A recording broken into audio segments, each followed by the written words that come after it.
To solve this problem, we need to use the alternate segment theorem. The angle between a tangent and a chord is equal to the angle subtended by the same chord in the alternate segment. Angles DAC and ABC are congruent and equal to 40 degrees each. Let's prove this theorem. Let's connect the center of the circle O to the point A and point C.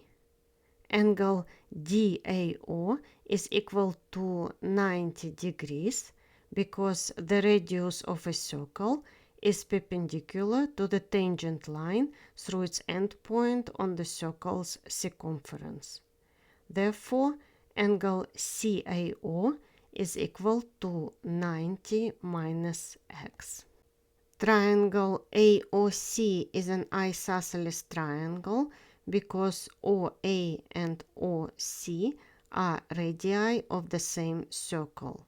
Therefore, angle ACO is also equal to 90 minus x.